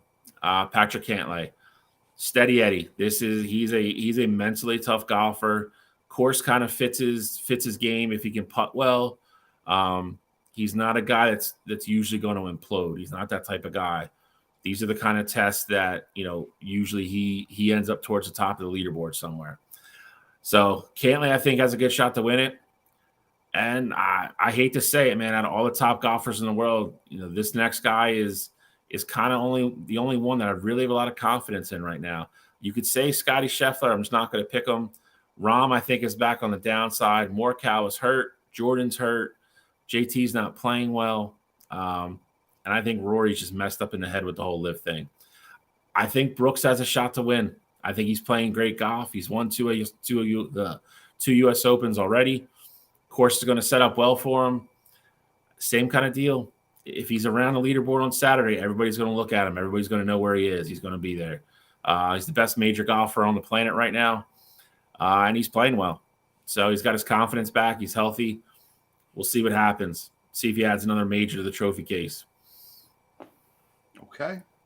College World Series is up on deck, and then we got a little Undisputed Shay leaving conversation before we get into You Gotta Be Kidding Me. College World Series. I don't know anything about college baseball. I did my research today. I read everything I could read, and I have a winner over a semifinal, and that's it. That's all I have. I'm just gonna you can introduce it and talk about it. I could give two shits about it. All right. Well, it's a little rude, but it's the College World Series. Yeah, that's crazy. But I'm with you, Joe. I agree. Charles Schwab Field, Omaha, Nebraska, used to be TD Bank Field. I'll go on record again. They never should have left Rosenblatt because Rosenblatt was awesome. But, bigger stadium, more tickets, more money, blah, blah, blah. We know. So here we are. You got the Wake Forest as number 1 overall seed. They've been the number 1 team in the country for most of the year. We do have a Cinderella this year. So we'll have a legit 8 seed in the tournament. They're the first 4 seed to come out of a super regional in over 50 years. That is the team of Oral Roberts. Feisty little group. Like I said, they are going to be probably the media's darlings. If they can win a game somehow and make it interesting, and they will have a lot of fans that will probably be pulling for them against the bigger squads. Wake Forest has the best pitching staff in the country by far. They have three number 1s, and Rhett Lauder, Josh Hartle, and Sean Sullivan, probably all going to be drafted next month. Legit bona fide number 1s. Lauder and Hartle are number 1 and number 2 in the country in ERA. Sean Sullivan has the lowest opposing batting average allowed in the country. They got studs. To win this tournament, to win the national championship, you have to have arms. You have to have guys that can go out and get outs and get out of innings and not let up big numbers. The teams that usually do that the most are successful. They are with, I believe, Tennessee, LSU, and Stanford. That is the murderer's row bracket of the 2, in my opinion, because I think you have 2 other legit teams in their bracket that could win the World Series. I like them to be the favorites to come out. I still think they make the finals, and they make it on the back of that pitching, and they actually can hit a little bit as well. So I have Wake Forest in the final, and against them, I think they're going to play the Florida Gators, who have not a strong started pitching, have the best bullpen in the country, though. They have 5 guys that have logged over 50 innings this year that can get people out. Again, you need arms. You need guys that can come out of the bullpen and get outs and get your team out of innings. They are probably the best hitting team in the country, though. They're definitely the best hitting team offensively in the College World Series. They have 5 of their 9 starters have over 10 home runs. And you have Jack Caglione, who has a whopping 31. He's up for Player of the Year. So he just mashes. He's a typical big first baseman that just hits nukes. So I have Wake Forest against Florida in the final best of 3. I got Florida over Wake Forest in my finals. Mashers over Dashers. Well, that is very anticlimactic here because I have Florida and Wake Forest in the final as well, but I got Wake Forest winning. The only college baseball game I've watched all season was Wake Forest against Alabama, and they scored like 85 runs against Alabama, and Bama scored like 5. So Wake Forest looked as dominant as can be, and so I'm rolling with Wake Forest to get it done. I got Wake Forest winning as well, 2-1. I think it's actually a very, very good series. I think it'll be one of the better series in recent memory. If there's a dark horse, the old wrench in the machine, I think it's Tennessee. Not quite as cocky and not quite as talented as the team everybody saw last year that, a lot of people loved watching. Other people hated it because, they're breaking a lot of the, unwritten rules of baseball. But they are back. Again, I don't think they're as good as last year. I don't think they're quite as confident either, but Tennessee, they are playing well coming in. So, I think they have a shot to upset and possibly get out of that top bracket. Okay, last topic of the night. Uncle Shay, Shannon Sharp. It's left undisputed. Got out of his contract with Fox Sports.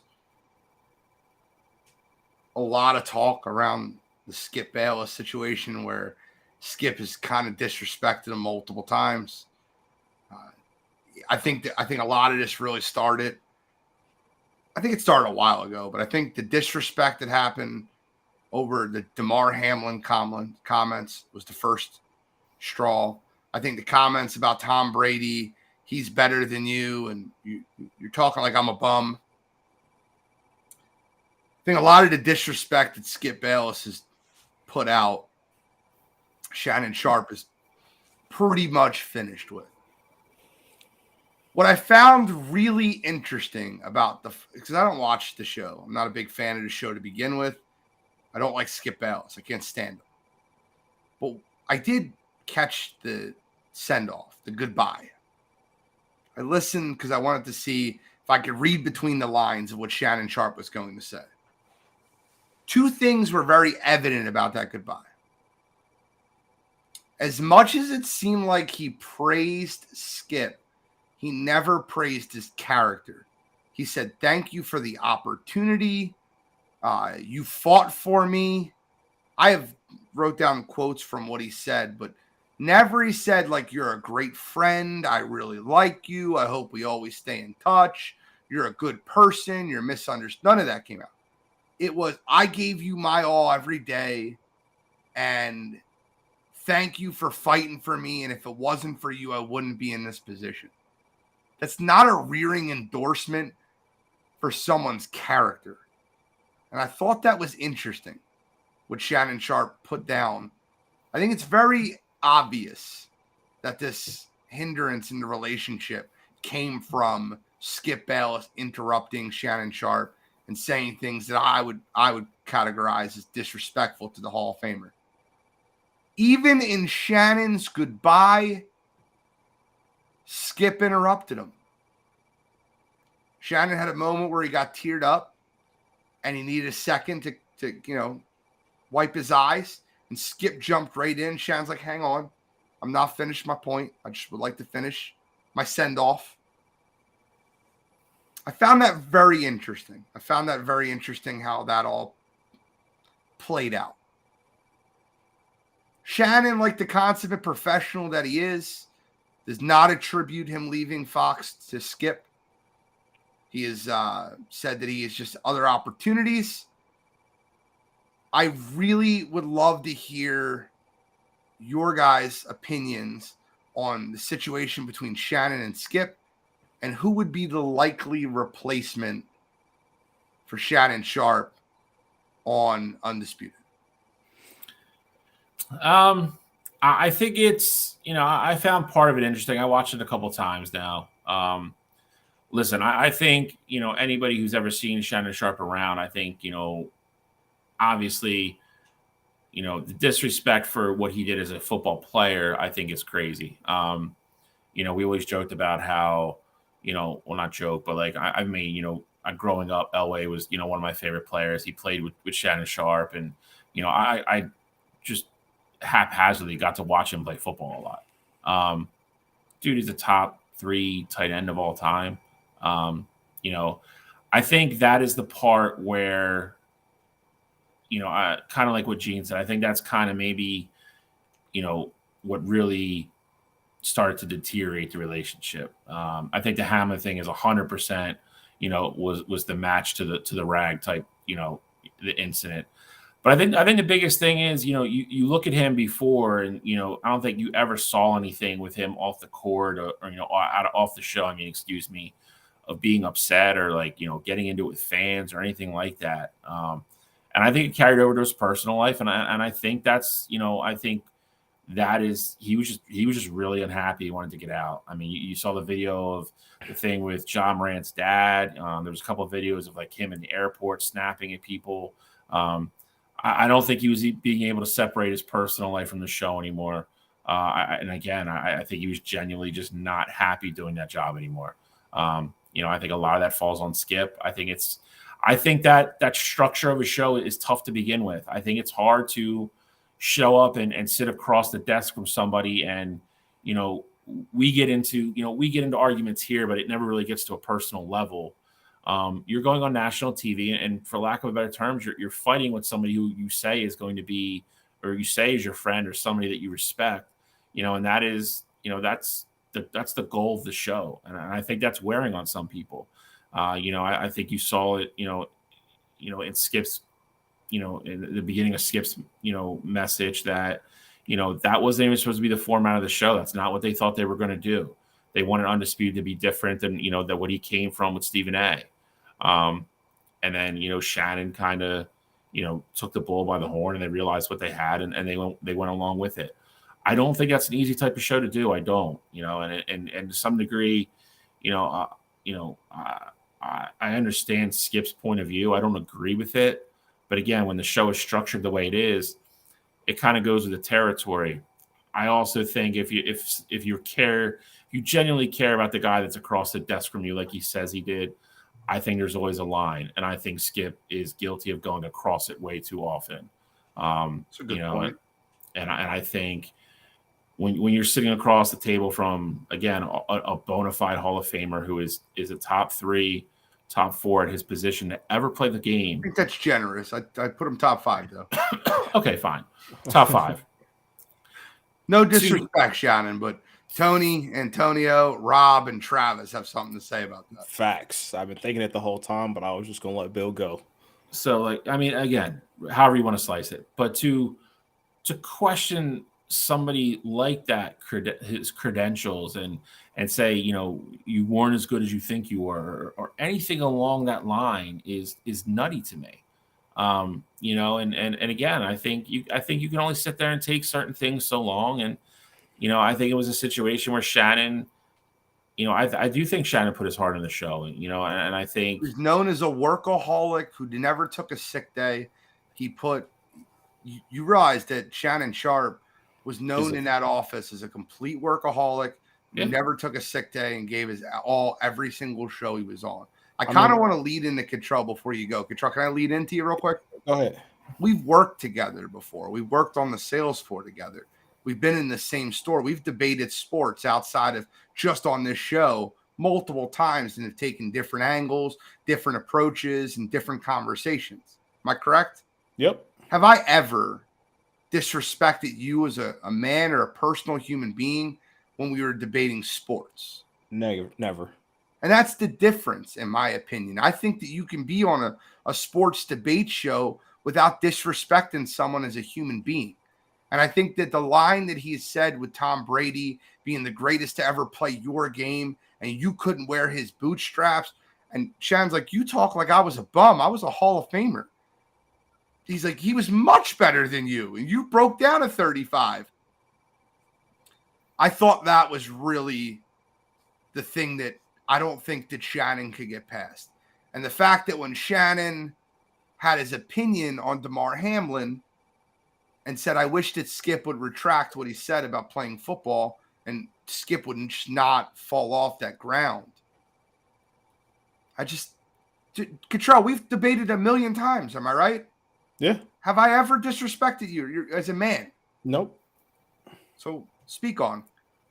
I was just going to say, I think the one thing that kind of gets lost in this, just from like a holistic standpoint, is that Shannon Sharp obviously is a football player, and he was a football analyst before going over to Undisputed. And so for him to now be considered this workaholic, and, I don't really watch Undisputed, but I know they cover more topics outside of just football. So for him to be well-versed in all these different sports that he wasn't considered an expert on, I think that goes to show just the work that he put in. And to be with a guy like Skip, who is, love him or hate him, I mean, he's covered the sport for, forever.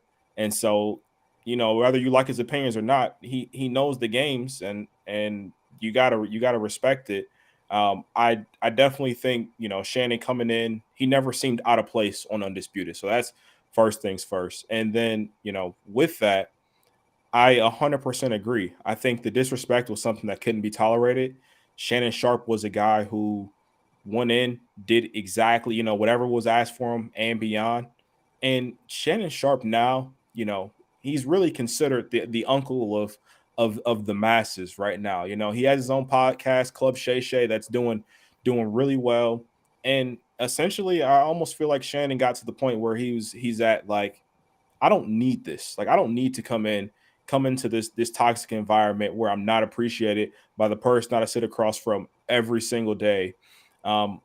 I know what I'm worth, and I'm going to find a way to be myself and also get paid for what I do. So I think Fox also behind the scenes, they probably knew as well, like, yeah, this isn't really going to work out too much longer, because there's going to be a point where, Shannon may say something on air or Skip says something on air that they can't recover from. So I think this was an amicable split. And you're right. I do think that DeMar Hamlin was a big part of it, because if you remember, Shannon Sharp just didn't come on set the next day. He was just missing. No one ever said anything about it. I think he came on the next time he was on. He mentioned a little bit, sorry about my absence, but I just felt it was better that I didn't come on the show that day. But I just think that took that day to explain himself. He took it instead of like doing what you should have did. He took that day to explain himself. Yep, exactly. So, I mean, I think Shannon Sharp's in a great position too. Obviously, ESPN, I'm sure, is gonna offer him some money. I'm sure he can go back to CBS if he wants to. So Shannon Sharp will be fine. His podcast is doing great, and I think he's still in a great spot. And then for Skip, you talked about who replaces him. I don't know who would want to be on a show with Skip. Obviously, you're going to get a lot of money to go do Undisputed, and you're going to get the ratings and things like that. But I think you got to throw a guy like Emmanuel Acho and Shady McCoy are the only two people that I think on Fox's network that could take that job and make something of it. And I dislike watching both of them. That's why I think it'll work. I don't think it'll be Shady. No, Shady. Shady will lose his cool too quick, and Shady will say something that which is why I think that they might do that. I think that's a bad look. I think that Shady would definitely lose his cool, and I think that if you've listened to Shady talk sports, he's really bad at it. And I don't have none against him. He's just terrible at it. I dislike him, and I dislike Acho too, but I think they're going to put Acho. Acho has a strong opinion, and he can back it up by facts. Acho is more well spoken too. Shady's not polished enough to do that show. Acho is he stands by what he's. The Justin Herbert thing is really what got me off of Acho 100%. I mean, you can't just continually say Justin Herbert's just an average quarterback, and then game after game after game after game, Herbert does what he does, and you don't alter your stance. Like, that just can't happen. I think the one person that would make me tune into the show, but I think this is the least likely person that's on Fox, is Joy Taylor. I would watch every day. If I'm married Joy Taylor tomorrow.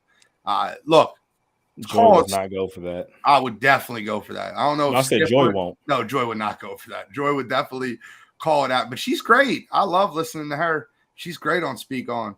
But I don't know who the next person that's going to be on that show. I think that'll be interesting. Maybe they can call me up. I'll go on there and I'll tell Skip what time it is, and I'll be ready. Call me up. I'm ready. Hit me up. Yeah, but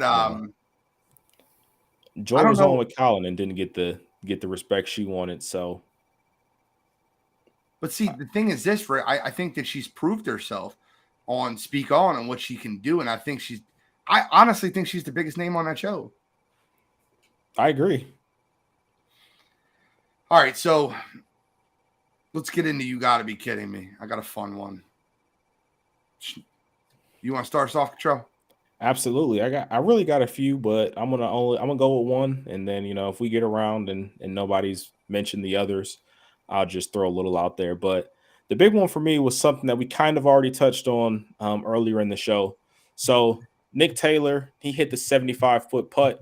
That alone is worth You Gotta Be Kidding Me, because the putt was crazy. Walk off, the club throw, all of it was absolutely crazy. But the You Gotta Be Kidding Me for me comes in when Adam Hadwin, the other Canadian who wanted to go celebrate with him, ran over to him, tried to give him a hug. Security came out of nowhere and they tackled him. You got to know your personnel a little bit better than that. Like, I get it, things are chaotic, but you can't go tackle professional golfers. And I get it, everyone was joking about it afterwards, and he was a good sport. And Adam Hadwin, it even came out afterwards, and it came out that he had told the security guard, "Sorry, I made you tackle me. Like, I didn't mean to make you run out after me." But you got to know your personnel, and I need you guys to be better with that, celebrating that great moment. But fun one for me. But the security guard who tackled Adam had one. On, you gotta be kidding me. I didn't want to skip over David Burns' point. I apologize. I've been lacking on the chat, so I apologize to anybody in the chat last couple. But he said what Skip isn't understanding is how to respectfully report an issue. I don't disagree with that. It's a very good point. Thank you, Stephanie, for bringing that to light. But awesome stuff. Shally. Great, you got to be kidding me, by the way, Control. I mean, mine is now Control. I mean, I'm the golf guy on the show. I figured I'd pick the golf topic, and I would be safe. And now I don't have one because Control stole it. So I get the luxury of going first every week. So mine is Control for being a thief and a scumbag. See, this is what we're talking about, Skip. See, nope, you don't even. You know what? You don't even get a sound now. It's fine. I'm just gonna go to Gene. Stole my segment, steal my soundbite. It's fine. Apparently, what you do, it's fine. Listen, let's relax there, Skip. All right. Yep. Skip.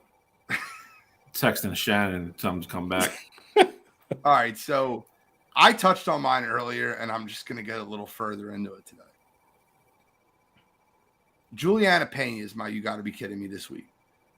Juliana, the disrespectful attitude, she pulled out of the fight. Amanda didn't pull out of the fight.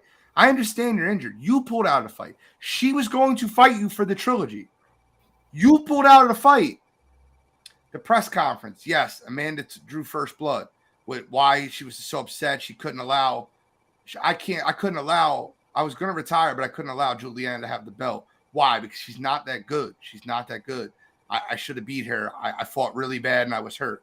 She definitely drew first blood. Juliana responded in the press conference, which I was okay with. She said she can't draw flies. She's had 7 title defenses and only main evented 2 of them. And one was versus her, and the other one was going to be versus her. Fair points. No issues there. Amanda Nunes, after dominating the fight that she had to take because you dropped out due to injury, was planning on retiring by the end of this fight, regardless of whether it was versus Juliana or not. The problem remains is when Amanda Nunes is giving her goodbye speech, one of the greatest to ever do it, one of the top 5, 6, 7 people in the history of UFC, the greatest female champion ever, is hanging them up, and you're in the crowd screaming and disrespecting her. I have an issue with that. Like I said before when we were talking about it, Juliana Pena was 2-2 in her last 4 fights before she got that opportunity versus Amanda. She took that opportunity. She ran with it. She got the W. Got her another payday fighting Amanda a second time. And it was almost going to get her a third payday fighting Amanda for a third time, this one being the main event. Sorry you got hurt. Sorry you blew your opportunity. But that has nothing to do with Amanda Nunes. Amanda Nunes clearly beat you the second time you guys fought. And by my money, she would have clearly beat you again. Juliana Pena, you got to have more class than that. So for this week, Juliana Pena. On, you gotta be kidding me. I got to give myself credit. Let me pat myself on the back. Oh, Lord. That was very well spoken by me. I felt like I broke that down articulately and perfect. I would just clip that, send it over to Skip, and then maybe me and him can have a debate and get me on that. Skip! I'm kidding, guys. I'm kidding. Love me some Wire to Wire. Show 140. Cottrell, I diverge to you. Any final thoughts? Yeah, I got a couple. We brought it up a little bit earlier. My other, you got to be kidding me, that I was going to use Zion Williamson and the mess that he's got himself in. He announces he's supposed to be happy times. He announces that, he's got a baby on the way.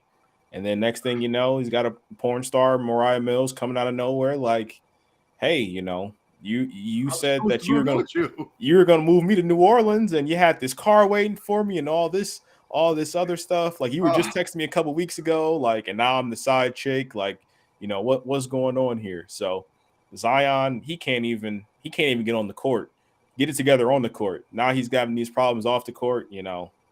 At some point he stops playing. He's not gonna have enough money to take care of all these women and all these kids. So he better get it together and get it together fast. So that was my other thing. And then the other one, I don't think we talked about it last week because I don't think it had happened yet. Chris Paul gonna be moving on from the Phoenix Suns. I get it, he's old, but and I'm the guy that hates on him. I think he still can be a piece that helps out a good team as long as you don't ride him too long. So interesting to see where he goes to. Thank you, Kyle, man. I appreciate your comment. Zion is a mess. Jory Sports Stories. She just stopped her tirade today. That's been going on for 3 days. Zion posted that on Sunday. She didn't hold anything back. I'll tell you that. No, not at all. Hell have no fury, like a woman scorned. Oh yeah, I definitely had to keep it short because some of those things just can't be said on there. You just go back and look at them if you haven't seen them. Her tweets. Got to go read them. So bad. Let you spit in my mouth. That's just one of them. That's the first one. That's not even the bad one. That's the first one. Shally, any final thoughts tonight? No. I have, like I said, it's looking forward to the weekend for obvious reasons, and we had a great show tonight. It was a lot of fun. Well, I have a final thought. This will be my last show in this attic. I know us moving doesn't matter to you guys, but I am moving Saturday, and I cannot wait. I will have a full studio set up in my new apartment. I will have a TV right in front of the studio screen so I can do live play-by-plays. You'll see me going live a lot more often. I appreciate the support that you guys have given Wire to Wire Sports Podcast. Shout out to Sports Empire Network. You got it, brother. You got your hand up. And whoever's available, go help Gene move his stuff. I got like 9 people at this point. I'm good. Okay, I'm just making sure. Appreciate that. But shout out to Sports Empire Network, Notoriety Sports, Dylan Beeks, everybody in the comments tonight. Jury, Dylan, everybody that came through tonight. Appreciate all the comments and all the shares. Give us a like, download, a subscribe. This is Wire to Wire Sports Podcast, episode 140. We are signing out.